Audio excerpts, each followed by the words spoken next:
if you go directly to a software program that's built ground up to use on smartphones, the database that we're using in Time and Talent is designed for desktops and tablets. It's not designed for smartphones. Now, there is a version of Time and Talent called TNT version 2, which is designed for a smartphone. But when you use that version, you do not get intertrade. So there's no trading that goes on between one chapter or one cluster and another cluster. So you can't trade between folders. You cannot trade between time banks. You can only trade within your folder or your cluster, the name of your project or its geographical title. And that works fine on smartphones. In fact, it's supposed to. I've seen a demo of it and I've looked into it, and I have the opportunity to move our current time bank over to version 2, Time and Talent version 2, but I'm not going to do it because I have to give up intertrade and I have to give up folders. In other words, you asked me earlier if you could do intuitive or you could do global chapters on Time Bank Mahoning Watershed. Yes, and the answer is yes. It's much more robust in that sense of technological capacity. But how do I say that? And the other problem, it's a technical issue, and it's also a human behavioral issue, not just a technical operational problem. I abide by Damon Santola's social science research product. His research over, 12, 15 years establishes that sending information to a receiver does not get behavioral change. They get the information. Maybe people like you or Susan or Ryan, you're like 3 or 4 out of a couple thousand that I connect with, and you're not normal. You're risk takers. That's not the first time we've heard that, Tony, by the way. You're wannabes. You want to learn. You want to grow. You want to do things. You want to get off the damn couch. And so you want to change behavior, and you're behavioral change agents. You want other people to change their behavior. So that means we've got to go back to applying and using principles of human behavioral change. And I'm going to now put parentheses out here and say social, a capital S, capital O, capital C, capital I, capital A, capital L. That means groups. That means chapters. That means projects. That means definable places where people can debate, argue, and decide how they want to change their behavior. They decide how they want to change their behavior. I don't tell them. And they are, in fact, I already told you guys the story about my 6-year-old daughter. Dad, you're not the boss of me. So sending out all this information to people, they're all telling you, hey, pal, you're not the boss of me. I'm going to do what I want to do. And it's exactly the behavior I hear from people I want to mentor or coach. They want to do their thing. And that's okay. You're going to do what I did. I did it for, I didn't know. I believed, think about this for a minute. If you stick your toe in the water of marketing and advertising, these sellers and retailers are building all of these funnels, how to find out what you like, what demographic niche you're in, what's your profile, what kind of shoes you wear, Right now, I'm what you testing to love to see do. if And all they of them use can this hear me. It appears that they can't list of since they're criteria, not attributes, and features going to zero woo. in over So time that's an interesting thing. guide you into a sale. So they're controlling their, it's like that email I sent out the other day. The food provider controls you. You're not making decisions. You're being objectified I'm going as to try something else here to see if you out there object watching to this can hear make my profit Zoom on. audio when my And that's the StreamYard problem is in the changed. culture. So we'll see what And happens. that's what,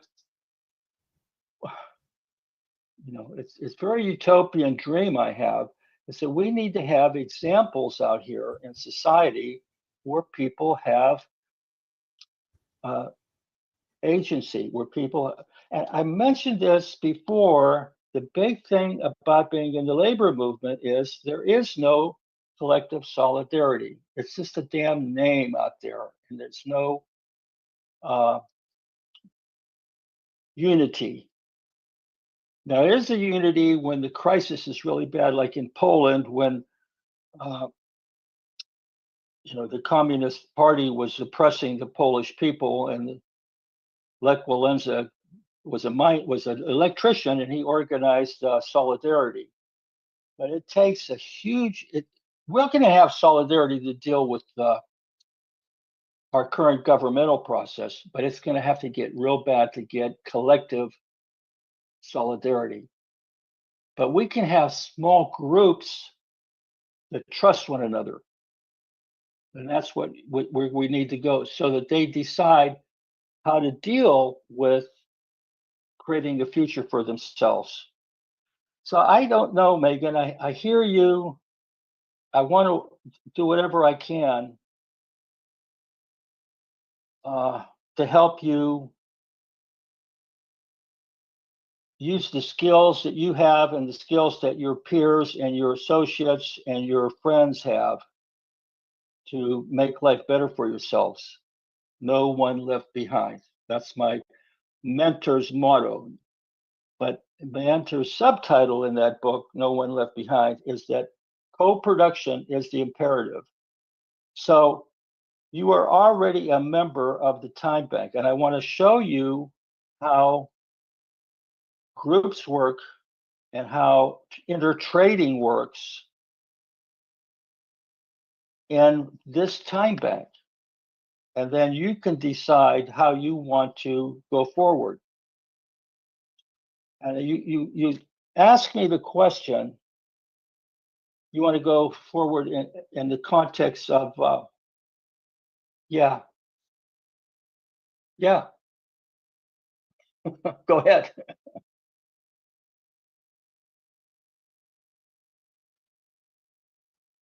Yeah, I heard you.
Thank you.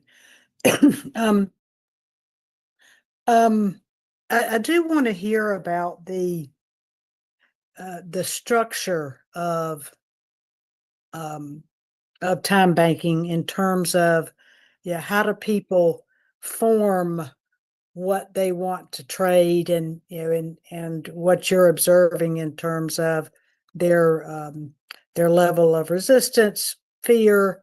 Yeah, I think we in the right space. We all can be generous, and sometimes we might be too generous. But you sparked my interest, particularly in how you are framing up solidarity, and if you see any is you know, is that the same as sovereignty, or are does that rhyme, or is there anything that is, because we talk about agency like it's like this fixed thing that we pour into ourselves, and I think that being able to observe ourselves and others in the sense of what is this environment that they're in and how is that driving behavior is what I'm particularly interested in. What do you see as invisible or hidden barriers or restraints or underlying fears that is stopping progress? I hear a lot of frustration in your voice, and I can understand that, especially given the current environment.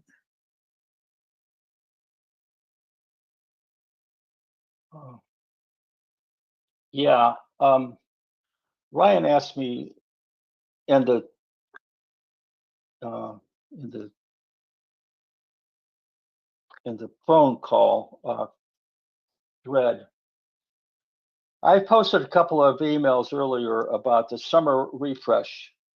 My time bank basically operated as a service provider for, I don't know, 07 to this year, from 07 till this year. And I made a conscious effort this year that I was going to have a strategic analysis of how to refresh, or in technical, I guess, branding and operational procedures to not do a service provider. 9 out of 10 time banks that start are fail. And those that succeed, the 1% that do succeed, are service providers. And even a small percentage of those that succeed, whether they know it consciously or not, they are co-production operations. They have a high level of participation and engagement and agency amongst enough of a cluster, what you call small twosomes and threesomes and foursomes within the membership. It creates a high level of participation and excitement and energy flow. And, they're, wise women, most of them. They're nurturers, and they get off the couch and do things. Can you say more about? I'm particularly interested in how you're framing up co-production, and how that relates to service providers. I also want to kind of pull back in and see if Megan Elizabeth has anything she wants to enrich our conversations with. Well, that's a great question, and I'll pull Megan back in because that question pulls her in. I want Megan to create a partner or peer relationship or co-production to be an equal participant with me in what she does, so that I'm not providing a service, so that together we are collaborating and co-producing new outcomes. Now, but those new outcomes are contingent. I have a fiduciary and a moral responsibility. I have a nonprofit. The goal of the nonprofit, and how I got away with getting the nonprofit license, is to do community currency. In the form of the community currency is time. So I can stray off topic, but not a long time and not very deeply. But I have to get back to, let's talk about time banking. Let's talk about community currency in the form of time banking and how to get people to change their behavior and to do it. Now, So that's how you do, the way to do that is that they co-produce that. So that's the behavioral change in a nutshell. That's where they become they're not receivers of a service. So Megan has to be a co-producer with the people she works with. I know she listens to people, but I'm trying to get a, uh, you know, a discussion about that as an onboarding process where people are on um,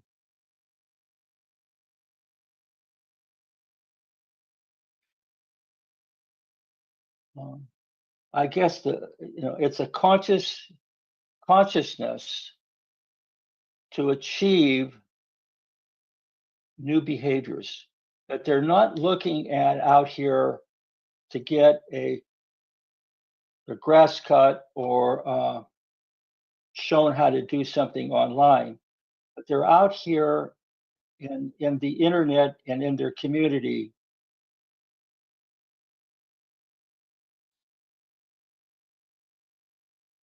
producing new outcomes. My sign off on my emails with this slogan is more joy and less stuff. One of the big problems is that we are colonized, our mental, consumer, conscious upbringing is in the propaganda that we see on television every day. It colonizes and it controls our thinking. We can have, as Edgar says, everything we need if we just listen to one another, if we look to one another for those fulfillment of those things. And that boils down to local development, local community, economic, social, cultural, artistic development in chapters and geopolitical clusters. So that's I'm a one trick pony. If you want to help, if you want to play, I don't know how to say this for God's sake. I'm not the only one doing this. Ryan introduced me to Pro Social. There are several good, ethical, educational nonprofits that are working on empowerment and human development and agency. And I follow them, and when I get good, uh, you know, uh, information, articles, PDFs, and invites on my screen in front of me, I relay them out to you guys, to my email list. But I filter that so that I send out not business as usual. Can I pause us just for a moment? Because I'm seeing Ryan's microphone activated, but his sound isn't coming through at all. And it's happened a few. Are, are you sure? Okay. All right. It was okay. All right.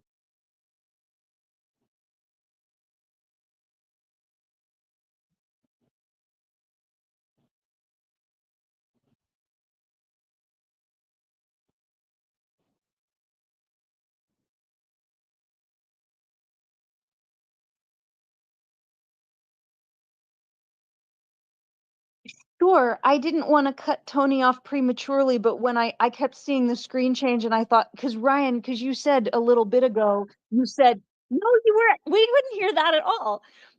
But you said a little bit ago, oh, you can hear me. And I thought, oh, wow, what if there are more problems with the microphone thing again? I just wanted to check in about that.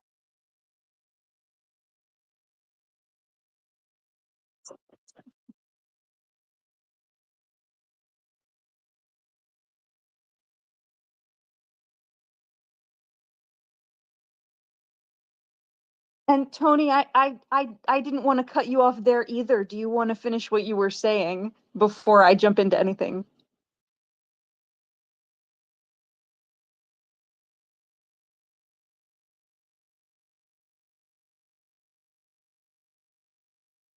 Yeah, ask something. Talk to me. Tell me something. What do you want to know? How am I doing? As somebody once said.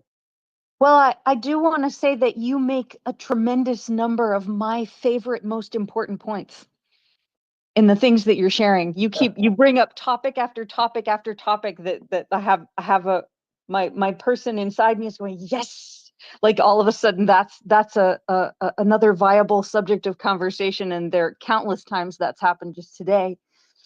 I get the sense that there are key elements of what I'm doing and what the Intuitive Network is doing that are not clear to you, Tony, and I'm not sure exactly what they are, but you sound like you're coming at all of this from a direction that is misinterpreting me and us in some way. I just don't know yet what it is. And I so enjoy when when I'm listening when you're talking through all these points, and there are so many things that you're saying that we need other people to know and recognize. And so I'm like, yes, yes, yes, that, and also yes, oh my gosh, I'm so glad he said that. And then I'm like, there's a hesitance, there's an uncertainty, there's a not sure it's going to work kind of thing, but I haven't quite figured out what that is. And I mean, either way, I'm really enjoying the way that you're talking out all of it. So I'm getting a lot out of what you're sharing. And there's some disconnect here somewhere, and I just don't know what it is yet. So if you're game to continue exploring, I would like to continue exploring, and we can discover what that might be. Yeah, can I do some questioning here?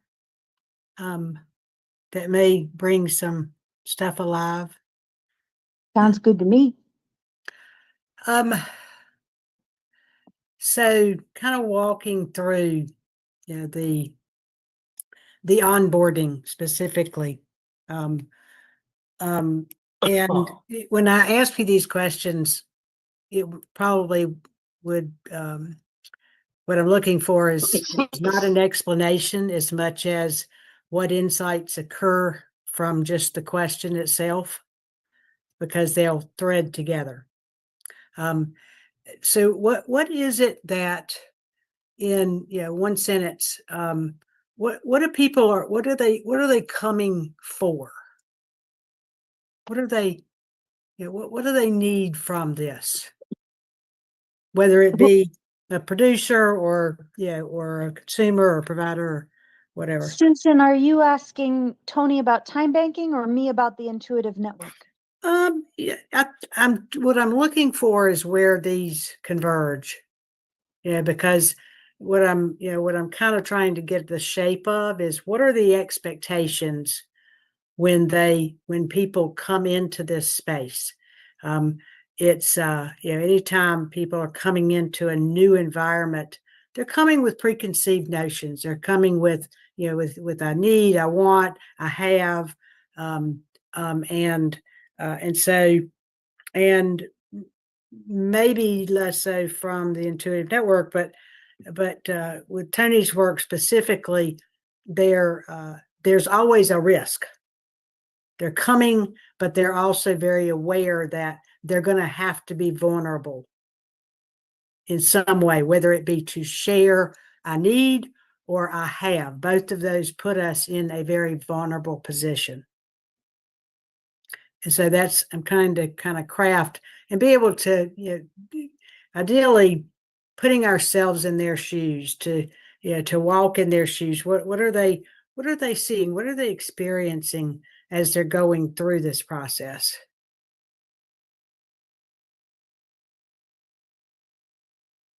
At the intersection between the Intuitive Network and time banking specifically, there is a very, very large number of people who are doing the most powerful forms of work with and for their communities, but are not visible enough to be recognized as doing that work.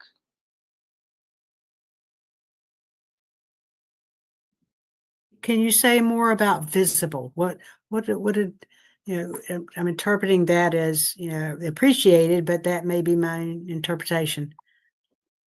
So it's interesting what you said about vulnerability. People realizing they're going to need to be vulnerable in order to engage with time banking. And a distinction that I want to make in answering the question you're asking now is that many of the people that the intuitive network exists to embrace, to teach all our communities how to embrace those most invisible people, they are at the extremity of vulnerability, so that everything is a terrifying risk. Everything is a life-threatening risk. Mhm. And coming together to recognize one another's work is the only way that many people can even survive. Mm.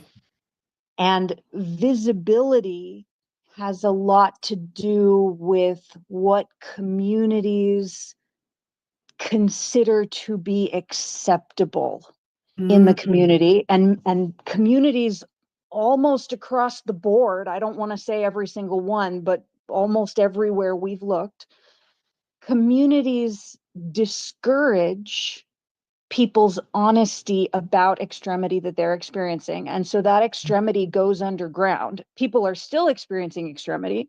People are still experiencing trauma and hardship and economic exclusion. People are still experiencing violence, but they know that if they bring it up, they will experience some kind of blowback or retaliation or predation, which is often a major problem there. And so people are so heavily dissuaded from saying the truth of their experiences that not only do they stop saying the truth of their experiences if they haven't made sure of the trust level that they have in that space, but they gradually lose their ability to language it. And they don't even know how to start verbalizing it, even if they choose, even if they want to. They don't remember how, because the body has experienced so much severity trying to just say honestly what's happening and just like be part of the community body. Like, we're here too. And a person who brings something like that up, they're not doing it only in a self-serving way. They're serving the community by saying, hey, this thing is happening. I want to prevent it from happening to you too. But when that is stopped, it stops people's language neurology from persisting or repairing. And then with nobody talking about it and nobody showing that it's happening because of how risky it is for them, it becomes invisible to the rest of the community that doesn't realize that it's going on, along with all of the powerful work, all of the powerful collaborations that are going on, that, wow, if people knew about them, they'd be able to leverage those solutions. But when they don't know about them, they don't even know that there are solutions to problems like that. So that's my addressing what you're asking about visibility. Does that answer what you're thinking of? Absolutely. That was fantastic. Now, does that resonate with you, Tony? Is that where do you see some thread lines between what she's saying and now this could also be on the part of the producer. This could be the person who is providing services, because they have needs too. Otherwise, they wouldn't be there. Well, I guess resonate is not the language I would use. Resonate. I would ask Megan to decide her role. I think her role is jumping back and forth between providing a service and being a co-producer. Another way of looking at that is, if you were a teacher, if you were a mom or dad, you were teaching somebody, do you want to teach them what's going on now, which is this concept of banking, pouring information into them, having them memorize it, being hierarchical about it, and that this is the way to do it, this is how you learn, I am God and you're a student? Or do you want to be a co-producer with that student and producing new information and new knowledge in a discussion, in a dialogue with that student. If that's So- oh, go ahead. I don't want to cut you off, Tony. Well, and so what is your primary role? And it's okay to be traditional, to be a service provider, a top-down teacher. It's okay to be something else, but I don't know what you do. This is why I have a problem with intuitive, because it's another one of these fluid words. Now you could have an intuitive. Come on. Tell you you lost your voice here. Uh-oh.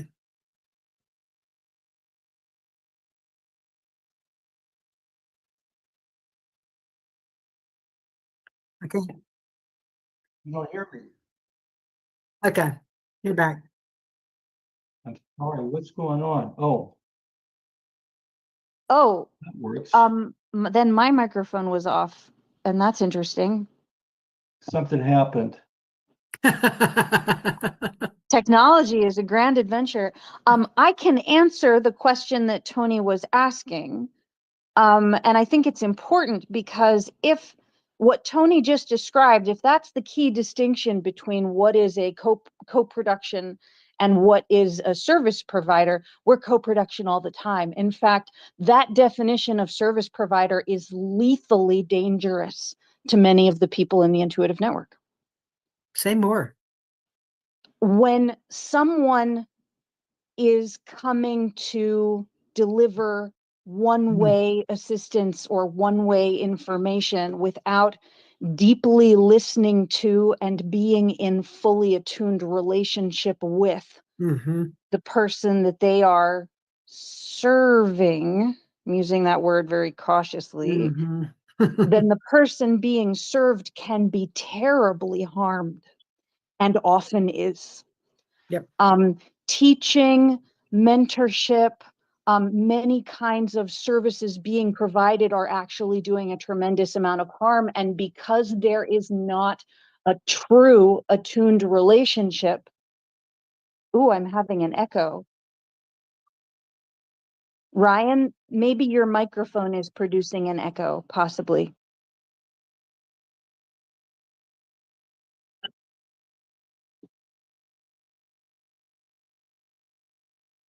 Okay, now Ryan's microphone is off and the echo has stopped. Excellent. Blessings. Okay.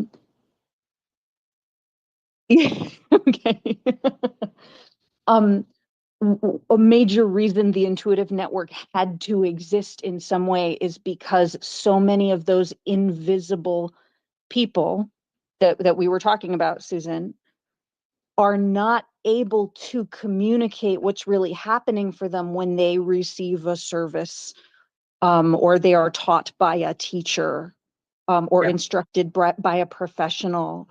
Mm-hmm. And when that's going on, we have to be prioritizing the ability to communicate of any living being that is likely to be squashed or silenced.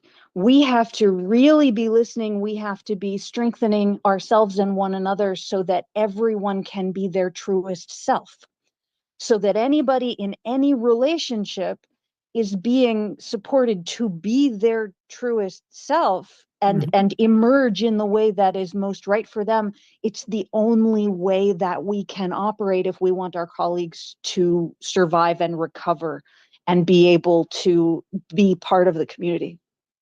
And yeah, I want to get back to Tony, but I do want to interject that I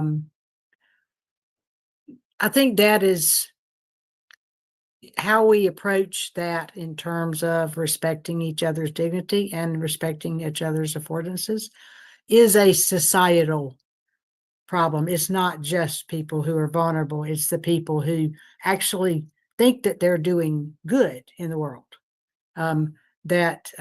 that yeah, they also are going to have to rethink how they're engaging with others, and I think that that's across the board because yeah, Tony had mentioned um, the historical fact is that we're moving from the set direction, take orders model is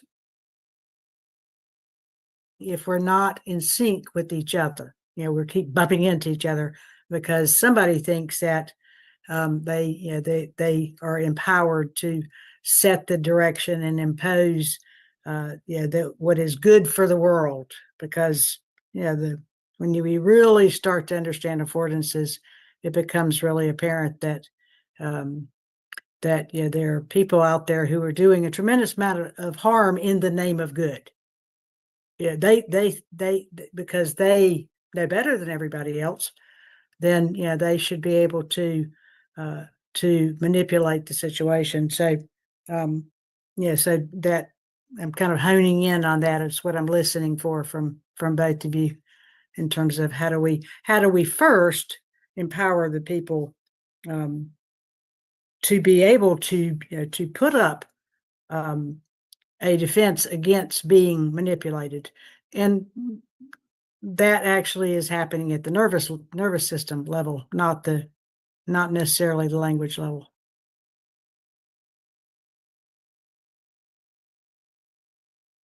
It happening at the language level too, but by the time it reaches that point, there's probably an overstimulation aspect over regulation, hyperregulation. So those are really important points too, Susan, especially where you say and it's an important reminder, people dealing with the kinds of hardships I'm describing are often not even the people that are thought of when we talk about those things. People with considerable resources, people with considerable privilege, still often because of the language issue, like you're bringing up aspects of that too, and in our previous conversations. So, when I talk about our colleagues experiencing extremity, often people assume that I'm talking about people who are homeless, people who are visibly disabled in particular ways, people who are economically excluded in ways that mean they don't have any banking access in this particular way, but not in these other ways. It's challenging to verbalize. There are a lot of people who seem to function very well and seem to have strong economic resources who actually don't. And that's actually going to be exasperated 200-fold in very short order. And so we do need to come up with a way to help people understand that that in Tony's mission, it's like we have to first realize that that we're wasting a lot of resources that could be better utilized. And this might sound trite, but I'll throw it out there just as an intriguing thing, but it's not what we're doing. It's that we're doing too much. Over helping, overstepping, overreaching, and our self-organizing true essence will stand a better chance of being effectuated without these types of things. But people literally, in my experience, and this is not disadvantaged in vulnerable people. I mean, I find executives are very much stuck in their heads. They have a very hard time actually associating anything with their body. So I think the trauma is intergenerational. It's collective, and it's now being as it's now 3 generations. We have literally forgotten what it's like to co-produce, to come together and share, the old stone soup. Stone soup being one of my favorite references. Concept, is something that in breaking away from, to that point about consumerism. I mean, consumerism breeds dependency, and it's by design. It's not an accident.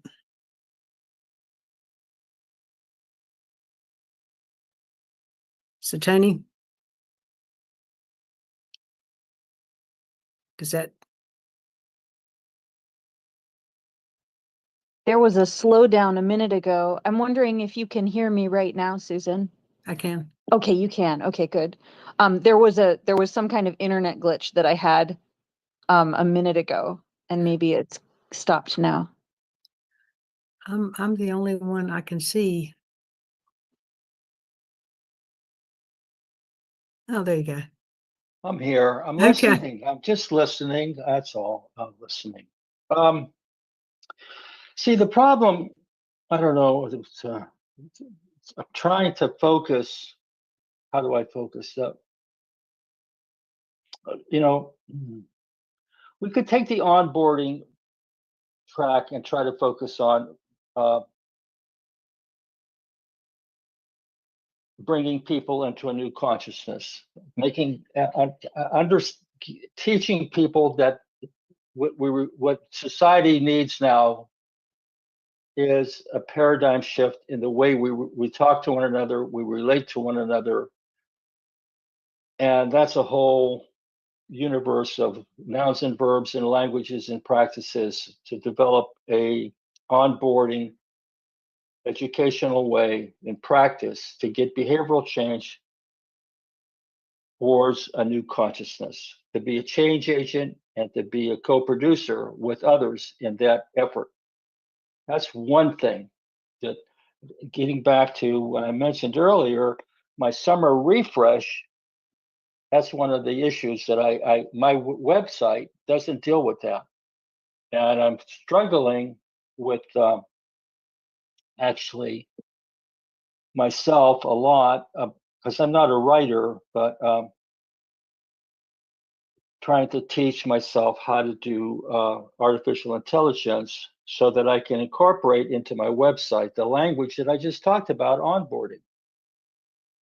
Now, the other strategic problem that is, I have to think back now what the hell I wrote, or my,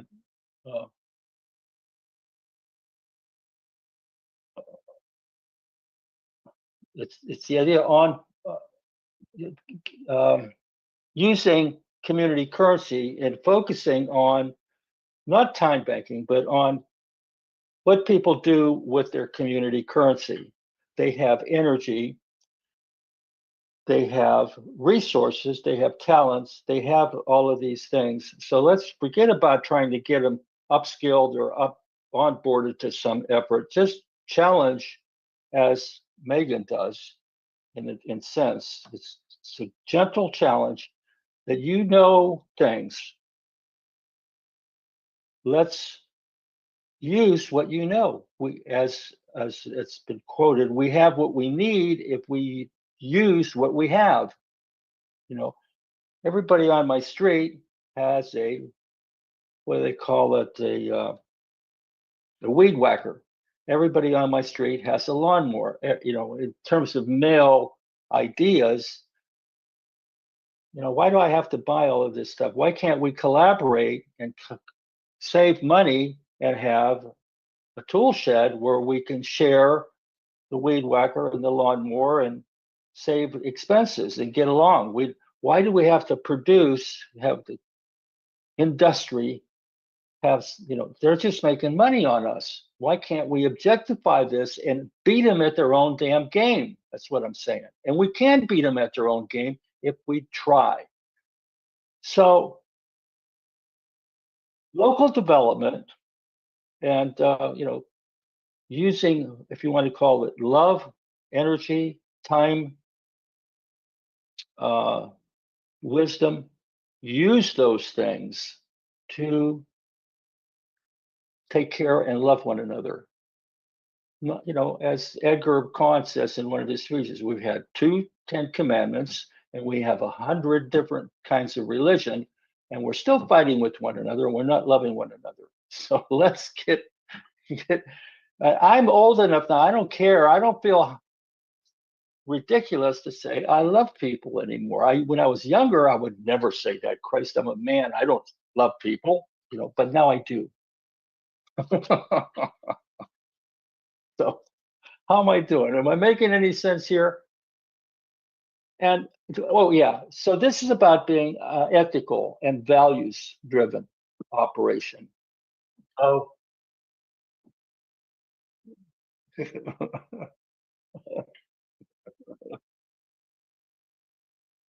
I mean, I'm tracking, and I particularly love the fact that,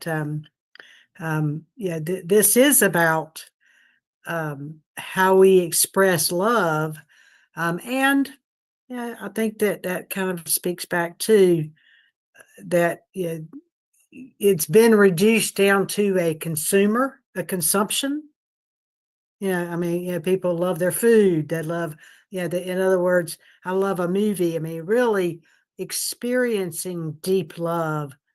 I think that, that's an affordance. Doesn't come naturally.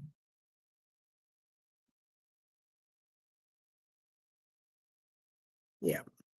Yeah. The weaponization of it. Yeah.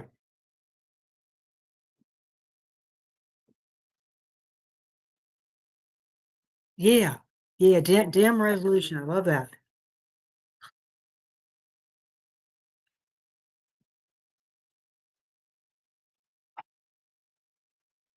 Yeah.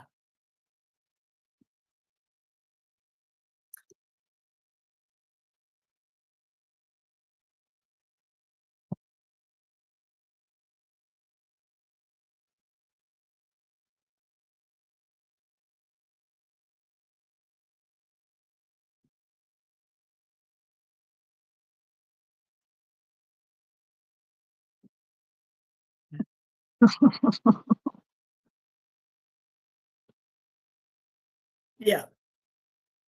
Yeah. Yeah.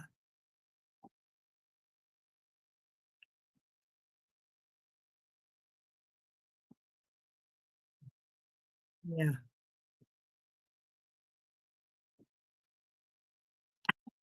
My brain continues to be somewhat functional, and I'm really grateful to the people in this space for helping that be possible.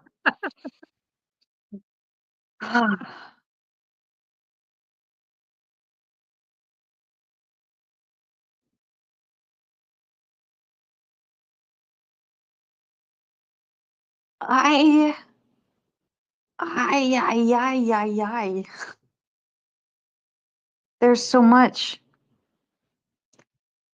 Um, I want more of these conversations. I think that's what I said over and over again last time and the time before that too. Because I feel like the missing pieces between what the intuitive network is and why it works the way it works and why we call things the way we call things in the intuitive network. And I feel like within the frameworks that we already have in this room, filling in those remaining pieces of information is about to reveal something that everybody needs. Hmm. And I'm so eager to achieve that. And I also feel like I have zero ability to track with my brain how long that will take. Like I thank goodness we're all on Telegram. That's one major leverage point. For instance, There was a for instance that just happened. Do we know where it came from? Is it a ghost? I think I picked up my phone and it. this is So Oh,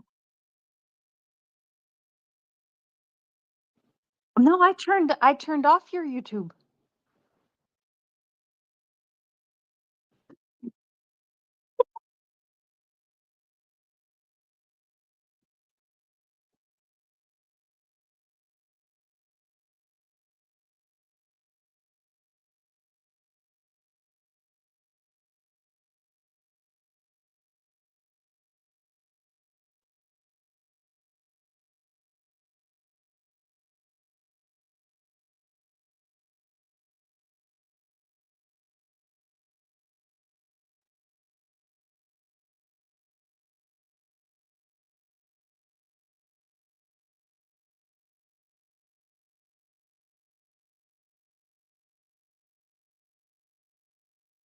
I don't know how to tell you how huge the difference is between the current day where we're having conversations like these. We've had a few of them in the last few weeks. We've had a handful of them in the past few weeks. The difference between that and previous to the Intuitive Network Purple Squirrel Cafe collaborations, previous to the sessions that Ryan started holding, the difference in what is possible for the Intuitive Network because of these conversations is massive. And even with the prodigious physical and environmental challenges I personally am navigating, I'm putting everything I have into these conversations continuing to be possible because the leverage in it is greater than maybe anything else that we could talk about. Because people bridging this kind of understanding, it's not happening other places, and it's happening here.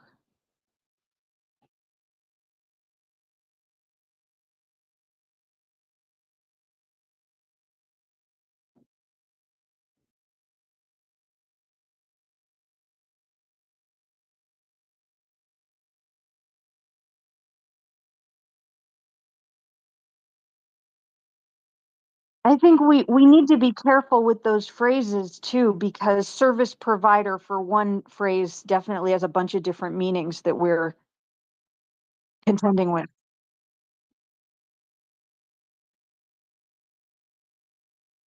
yeah,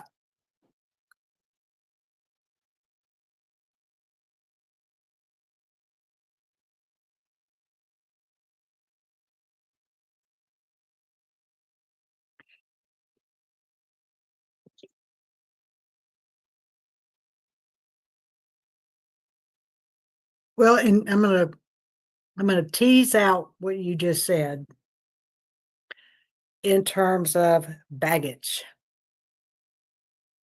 Okay. Um, what yeah, what is the baggage that we're bringing, to the proverbial table? Not us, but yeah, but the society, the norms, the historical, um, um, um, yeah, whether it be patriarchal, whether it be, uh, yeah, the toxic norms. Let's be clear about, there are, because, there are, I- from what I'm seeing, um, citizens and the populations are actually rising up at a degree we've never in history experienced before. So there is a sense of urgency, and there are people, they might be going in many different directions, but across the world we're seeing things that are actually challenging the top. But coming,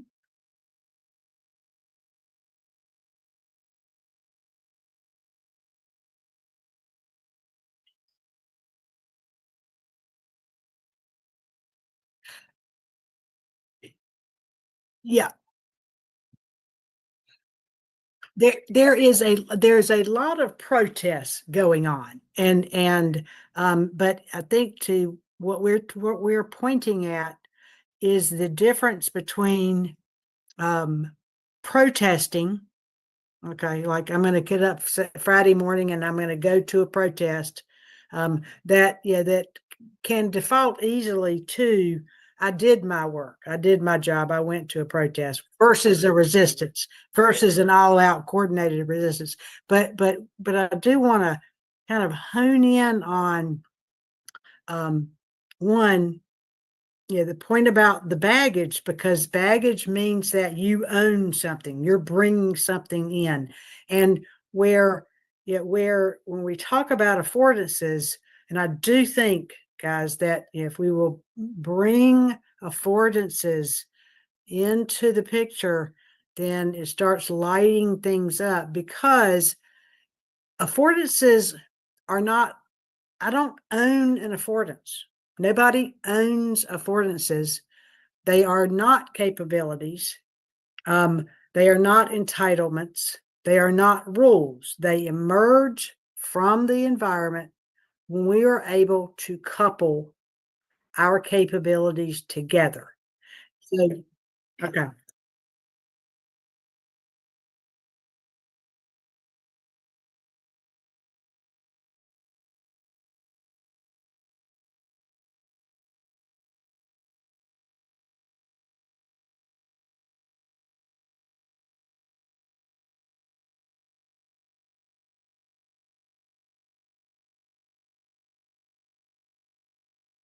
It's not fixed.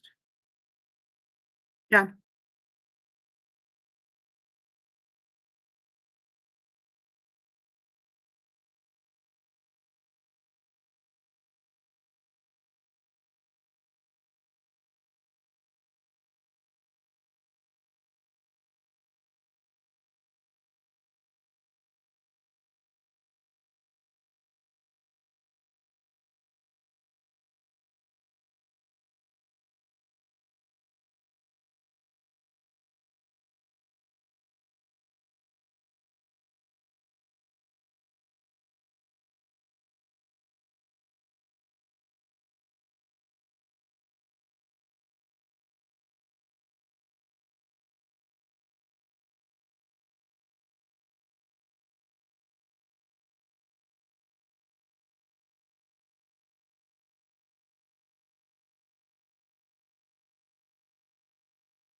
Yeah, I'm here. I can hear you. I've been following.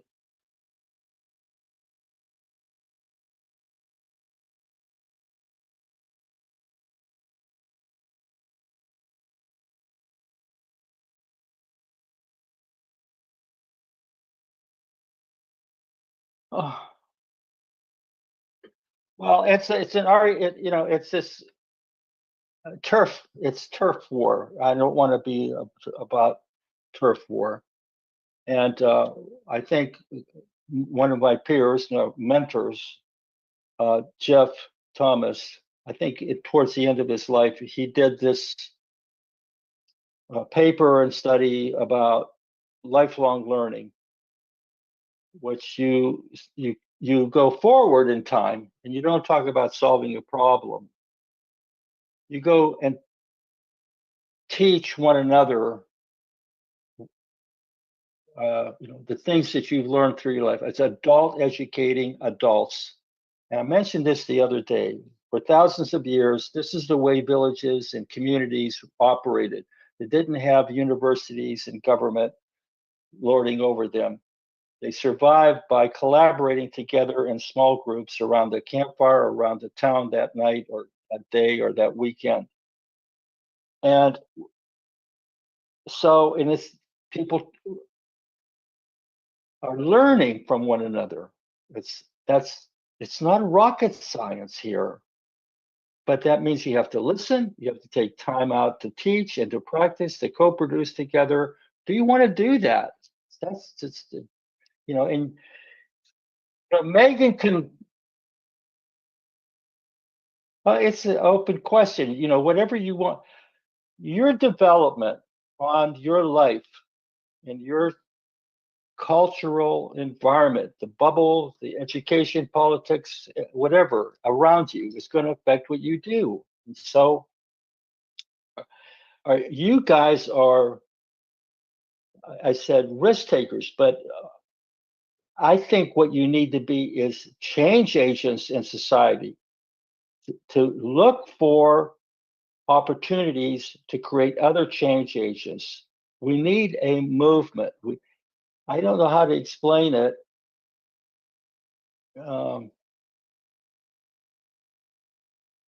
Right.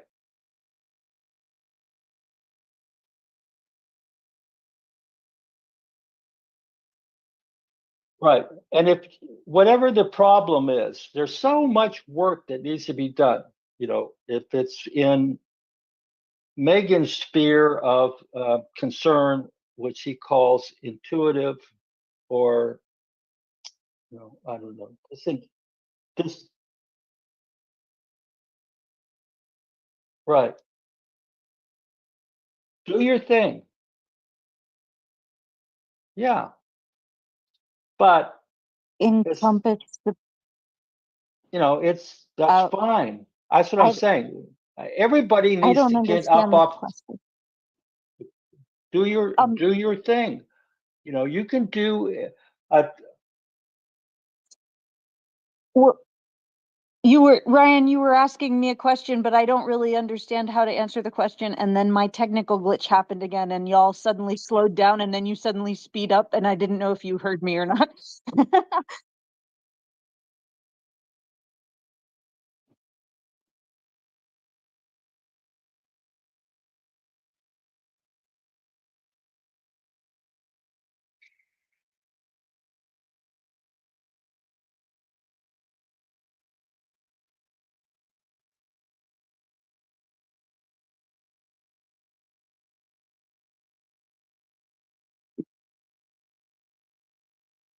That's certain. That's certainly how I tend to use that phrase. Although sometimes I mean different things, but that's the one I use most often. So yeah.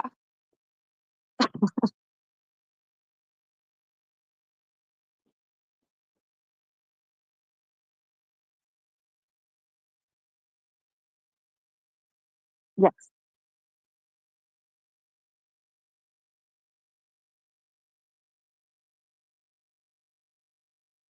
well, yeah. It's just to say, I will tell you that you don't have to tell for me.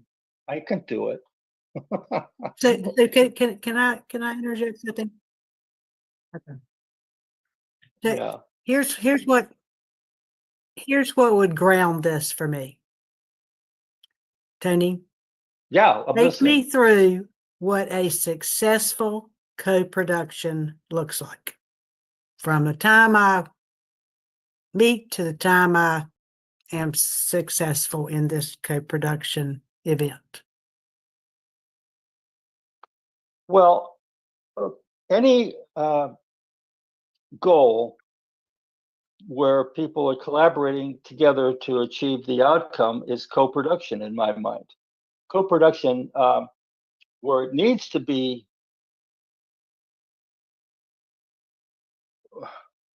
focused, is in the wider culture and the community. And people need to cooperate or collaborate and co-produce with their municipality, with their township, with their local polluter of poisoning the local river, with their local plant that's poisoning the air around them, to address the climate.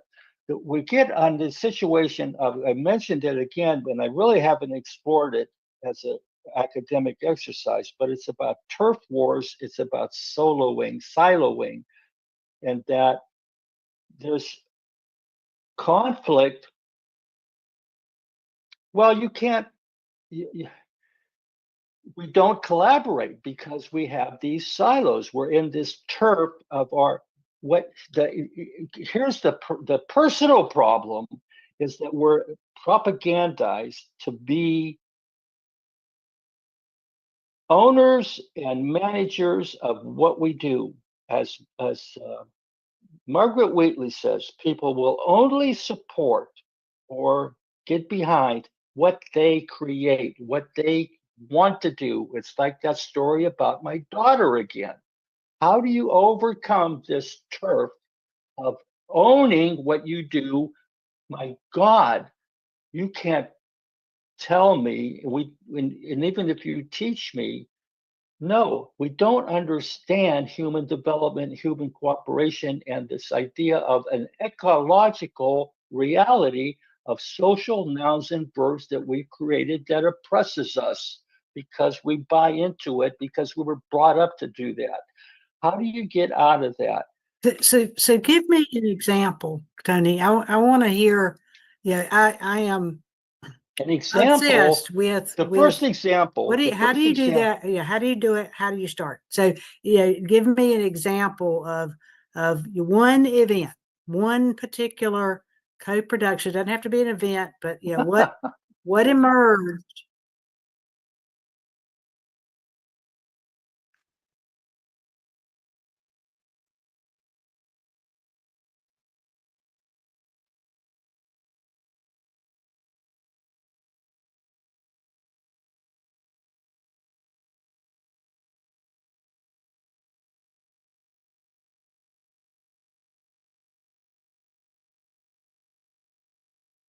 I don't want a community. I want two people coming together, having a conversation. And how does that conversation unfold in such a way that they resolve a problem, they get their needs met? That's what I'm looking for. How does TimeBank provide the structure for them to be able to do that?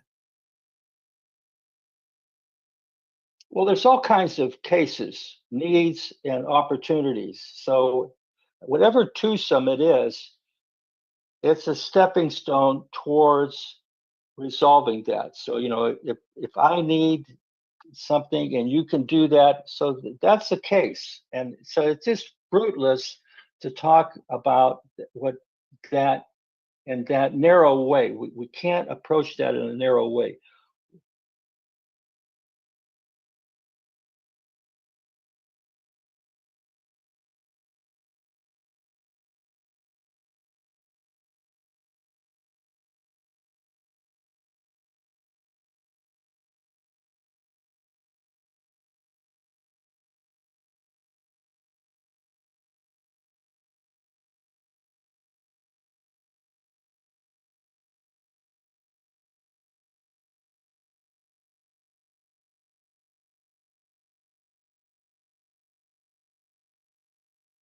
Well, you made my argument, only you're saying it in a different set of words. I'm saying that human development occurs if you have the right not facilitator, but the right coach. If you're a parent and you want to teach this kid how to ride a three-wheeler, or a two-wheeler, you're going to sort of guide them and then let go of them and let them go off on the two-wheeler. That's helping people help themselves. They need a little assistance, but get out of the way of being there. What happened to me was I had coaches in my life where they give me a book. They talk to me. They talked about a story with me. And as time goes by, I evolved and changed. I am your testament and your witness. I am a dumb middle class or working class. I couldn't make it in college when I graduated from high school. And I probably could make it today, but I've changed. And that's what somebody said, change is the ultimate consistency. All right. And so if we recognize that lifelong learning and collaborating with one another in a more effective way, how do you do that? However Megan wants to do it is good, because she's going to change and grow. Whether she listens to me or doesn't listen to me, she's in control of what happens. I'm not her boss. I don't want to be her boss. I want to get out of the way. Here I am dropping some stuff into this conversation, and then I'm out of here. And that's with all of you. And I had an argument. I went to a community meeting. Business people want to have a business orientation of the campaign. The township people want to have a turf orientation about the campaign. A particular strong business person has certain things that he wants to see done. And I'm watching these guys, most of them men, they have their turf.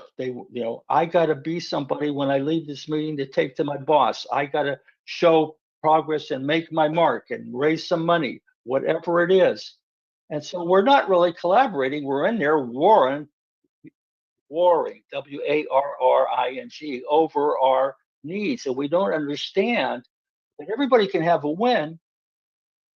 I got frustrated with that goddamn group.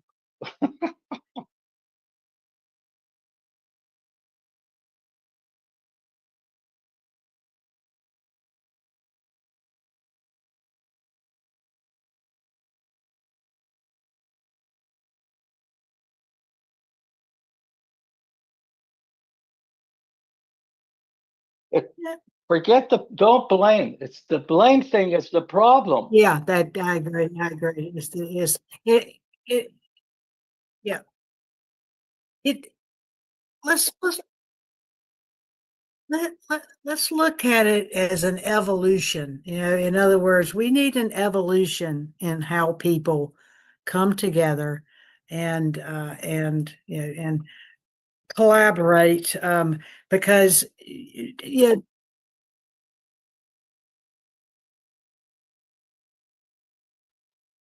No, I wasn't. My fingers fumbled and I pressed the heart and then okay, wait, how to get this go away?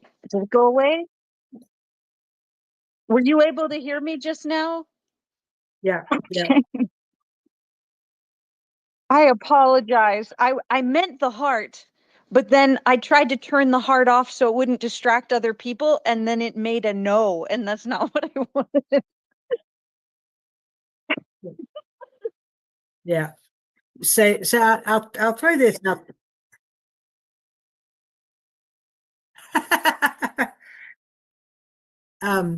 Yeah. So and I'm totally with you. I get frustrated with all of the meetings that come together and they want to talk about it. Okay, they want to talk about it, and and personally, I think that the issue we have is that we are deflecting from action by talking about it. Because, in other words, if you're talking about one thing, there's something else you're not talking about. And there's three things that society has made taboo, particularly in the US. Coordination. Yeah, everybody likes to talk about collaboration. Nobody's talking about how do we coordinate? Because that's a verb. Collaboration is almost become a noun, like some ideal, but it's like now coordination means that we are here ready to act on something. The second,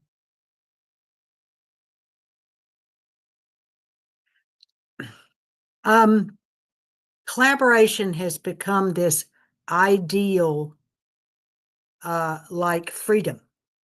And everybody likes to talk about it, but then they run into this brick wall that they're perceiving to be limitations and conflicts when there are none, if they really understood what coordination is, which requires negotiation. And you want to see a room shut down, literally, let's talk about negotiation. If negotiation, if the act of negotiation is taboo, we're not going to ever get to coordination unless we have somebody who's going to come in and tell everybody what to do, which is the default, because that's where people's comfort zones are. And so, I've been in way too many. I mean, I've been running this, these experiments, and guys who you would think that they might have a turf war, they come in and you mention negotiation, they're like, who's in charge? Who's in charge? That's not self-organizing. So the last one is dropping down to everybody knows and has a language around problems, but you know what we don't have a language for? Opportunity. Opportunity. How do we identify an opportunity?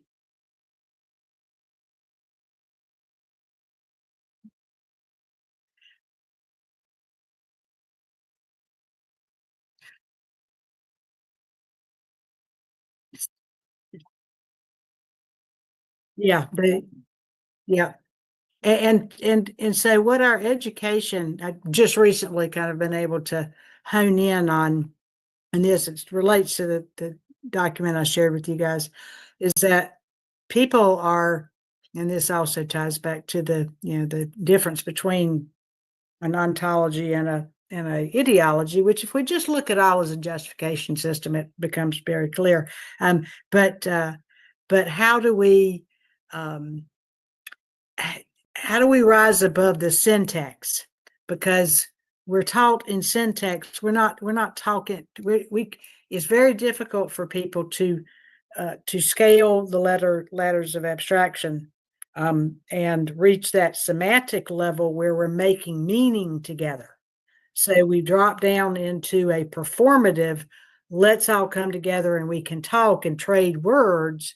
But how do we repair that semantic rupture?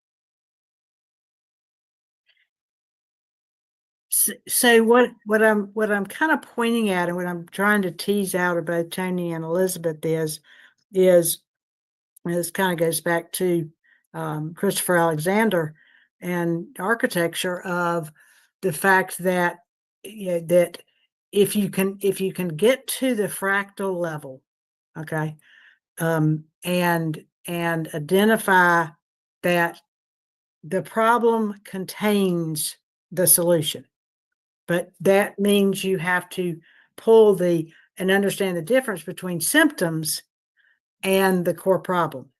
And so, and I will put it out there, and we can riff on it for however long, but I do think that it is the epistemic fracture. We've got to heal the pain. We've got to understand that love means that we come together first and foremost to heal.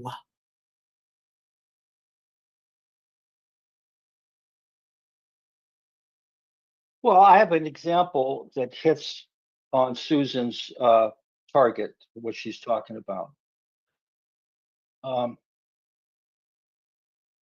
Businesses have inventory.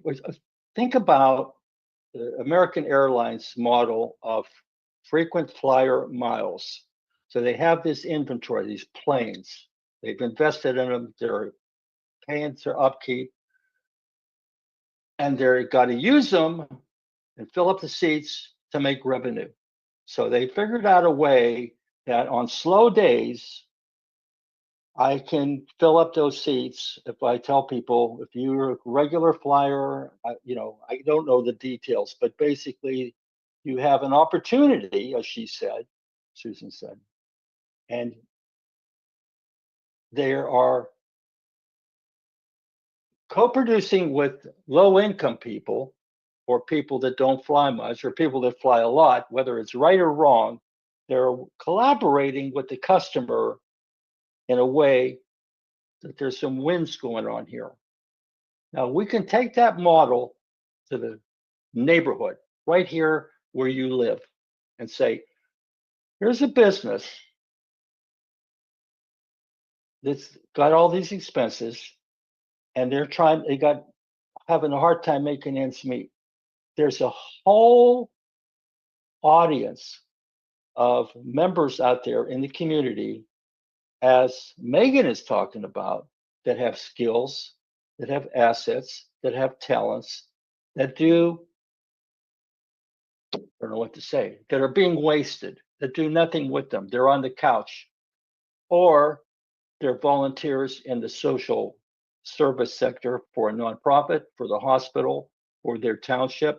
They're working their buns off and not getting anything recognition. So I have tried to talk to the manager of the coffee shop and the donut guy down the street. And Jesus God, you don't want to hear me. Well, it's too difficult.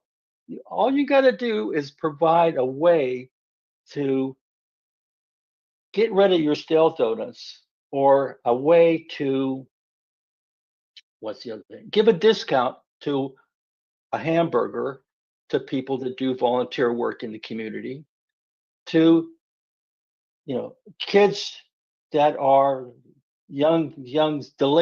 potential juvenile delinquents. In other words, you need to collaborate and cooperate and be socially responsible for where you live in this bubble of this ecosystem that you're here in.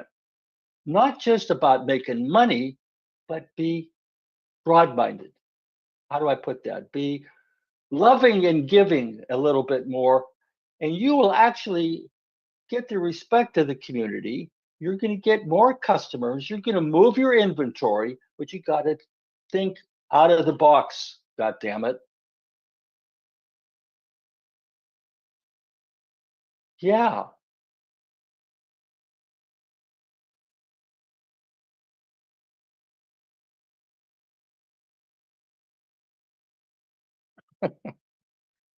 So what if we, not to take away from the word generous by any means, but to be generous is to be strategic.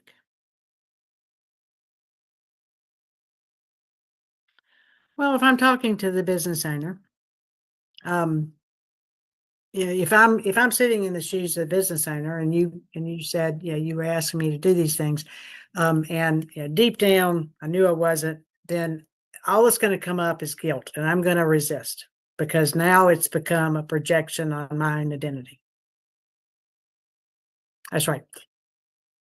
And so, but if I approach it from, we have a strategic proposal that is going to increase your your customer satisfaction and get you exposure, and also benefit the community. So this comes back to, how are we framing up opportunities? Because the fact is that anytime two people come together, they're going to face challenges.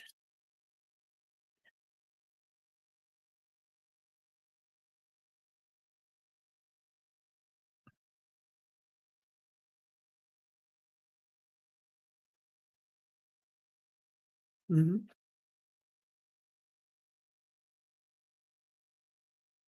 No,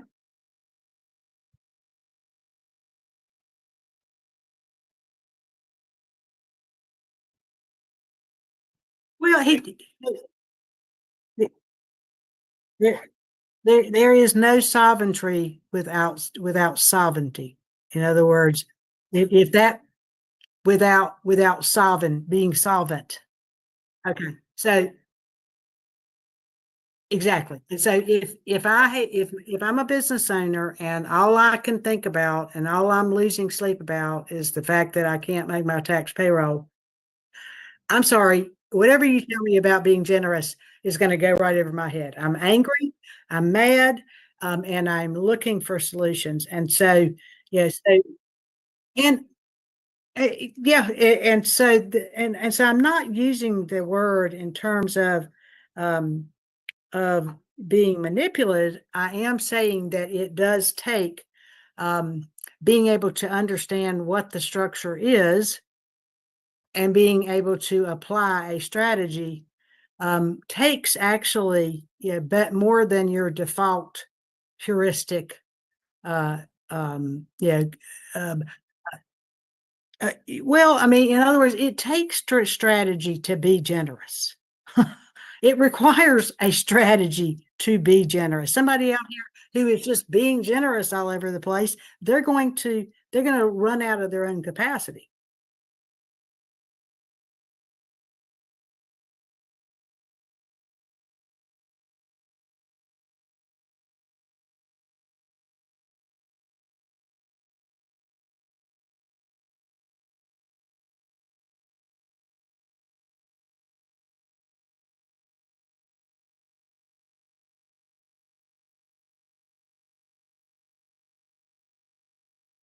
Well, so here's it's really not.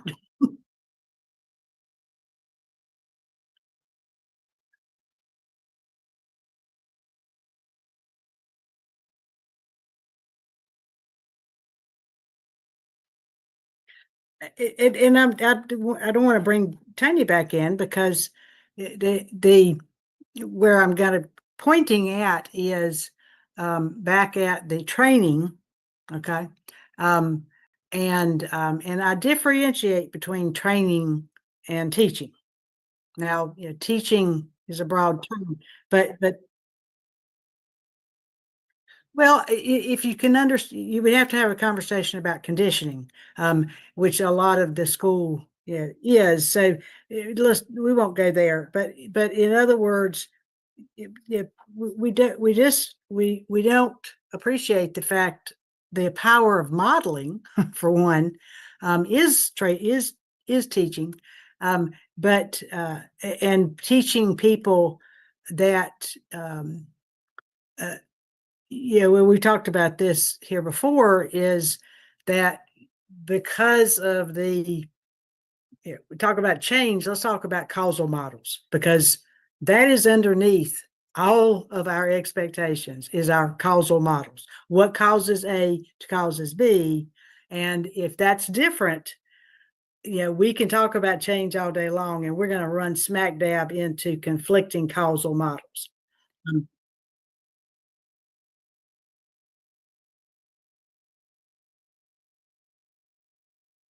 So, well, a causal model is a cause and effect. You're using it in the terms of it being linear. I'm talking about a causal model. Okay, so well, if so, let's bring it right to the table here. If yeah, the causal model that we've been circling around, that part of the issue people have is if I shame somebody, they're going to change their behavior. That's kind of like the causal model that is being used over and over again. And guess what? It hasn't worked. It's not going to work. And clue in Democratic Party. But yeah, blame or shame. And so that's why I say that to gentle strength is the most powerful force there is. and so coerciveness is not gentle. Well, but I mean, but even that is an oversimplification because, and we keep dropping down and defaulting to very simplistic terms. And then the excuse is that, well, most people don't understand that. Well, you know what? I think that we've bought into this myth that everybody needs to be talked to like they're an eighth grader. And I disagree.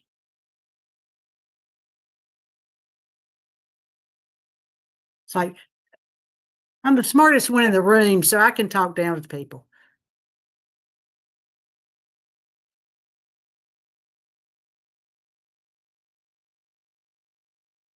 Right. That's right. That that's right. Yeah, that's right. Yeah, yeah, totally.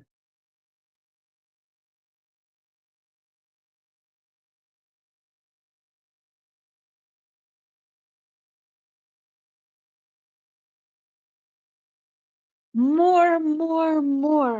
What can I do to support? What can I do to strengthen? What can I do to nourish? What can I do for the three of you to make a lot more of this happen a lot more of the time? What can I, anything, tell me anything I can do, I will do it.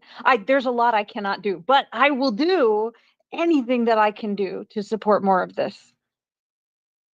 This needs to be funded. Yeah, Is the first thing on my docket. yes, and to that point, I think that we could actually play with the living configurables, and actually role model and actually model how we can how do people come together and co-produce. I think people need to be able to see it Well, instead of talking about it. I think we need to come together and say, okay, here is our goal, and and shape. You shape the outcome first. I haven't shared with you guys, the wealth of wisdom that I was of my mentor. I was blessed. And Tony, you remind me of him a lot. Lost him a couple of years ago. He passed away, but he was a OD professional in Colorado. I want to share the story of how that came about too.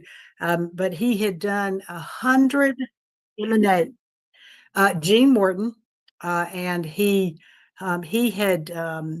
was a M&A, mergers and acquisitions, and leadership development. He was probably the world's expert on leadership structure.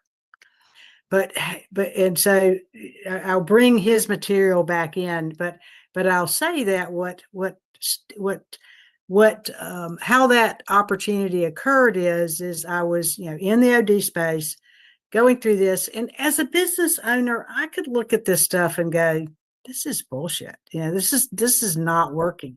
The failure rates of most of the engagements that we've already talked about. But I read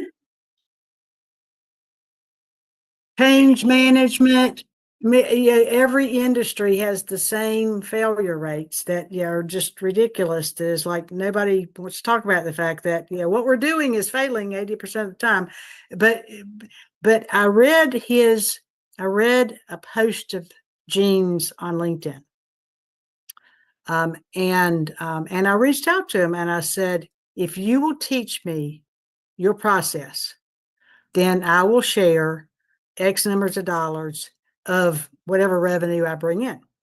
And that actually started a 4-year relationship that it was a remarkable mentorship. And he got as much out of it as I did. But I mean, it was really a very special relationship. And it may be that if we're to go out and to do the work we're doing, it may need to be a requirement of people who who are onboarded is that you need to find a buddy. You need to find a mentor. In other words, you can't come by yourself, um, or you have to agree to be matched up. Because if we leave people to themselves, then it is very hard for people to follow through. But if we pair them up, we match them up with people. That's powerful because now they've got an accountability buddy, but also, um, uh, yes, and so, oh yeah, now you Gene spoke. Gene just came through you because he hated the term holding accountability because it was, it was just and yeah, so absolutely, absolutely, and so yeah, and I'll say this one last thing. What we're talking about here, what I heard Tony say, he didn't point it out exactly, but what we're talking about here is enabling the structure to do the work. Okay, if we understand structure and we're able to distinguish between structure and strategy, that's where we get into how we design enabling liberating structures. Yeah, I mean, look at liberating structures. That's a wonderful resource that people can use. We're onboarding them onto being able to identify that because people do need a language. I mean, I learned the word annotate. It's like I use annotate all the time in my prompts now because it generates and reports back to me, a way to describe things. So people do need a language, and language is structure.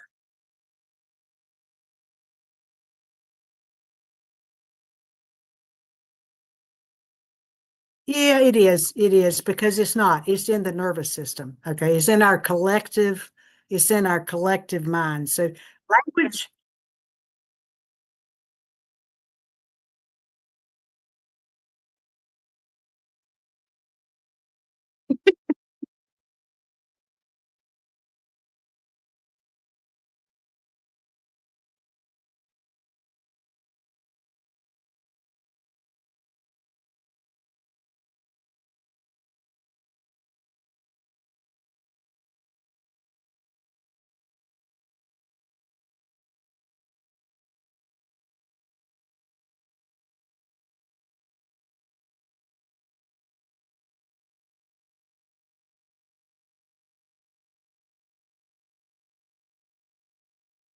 It,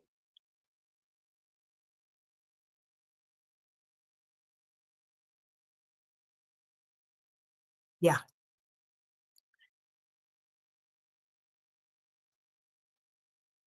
yeah.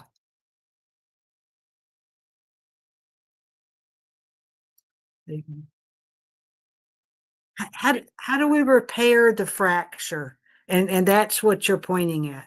And yeah, all we need to do is model that one thing. How do we repair the fractures that emerge when we do try to communicate and use language?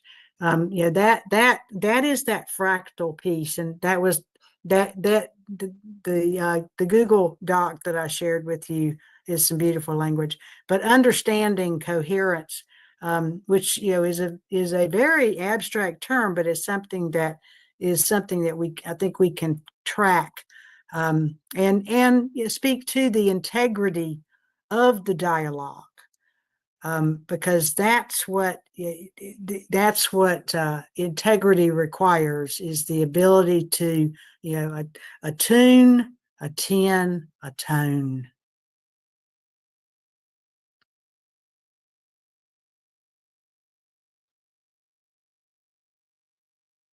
Yeah, sorry about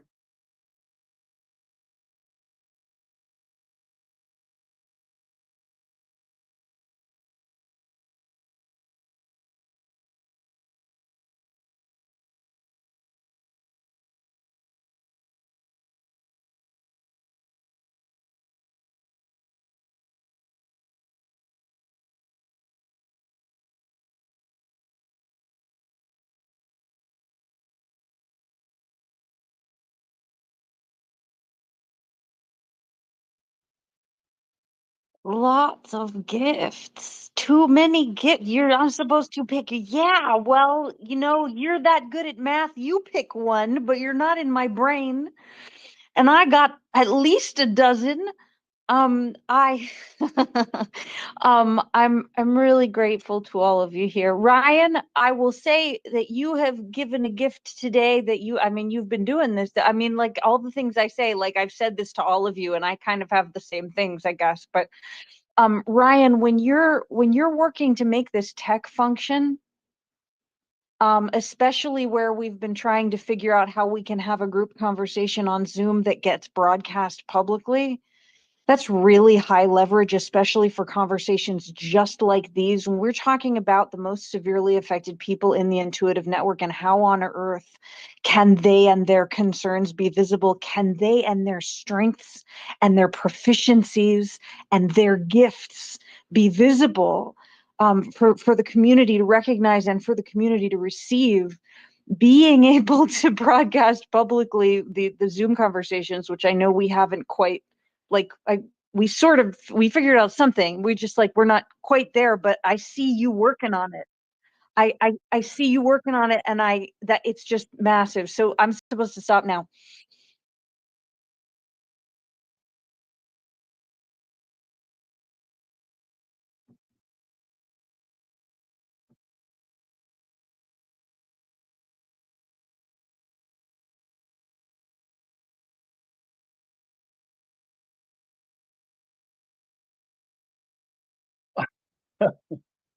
Well, we're in dialogue. That's a gift. But I want to ask you, I'm going to put it here in the chat. Please do a workup to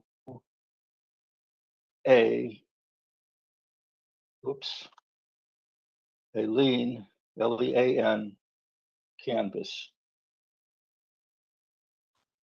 Does anybody know what a lean canvas is? There we go. Susan does. And I've included a URL as an explanation. There are many models. It's in the Zoom thing. So, and everybody talks about their case. So let's see what the case is. What's your nonprofit or for-profit model? I want to see it next time we talk. I have mine already done, so I have it. So I did it, so I know you can do it. Yeah.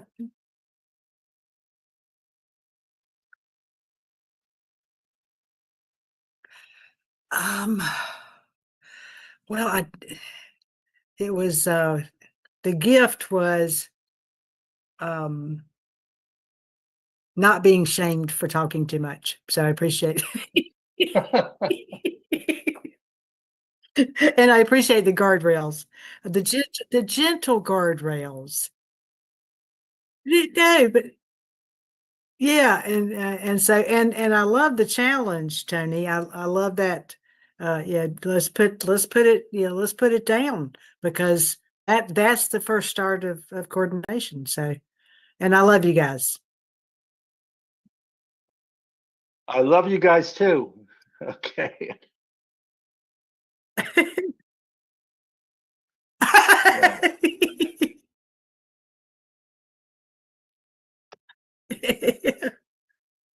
Okay. We're co-producing. We're co-producing love.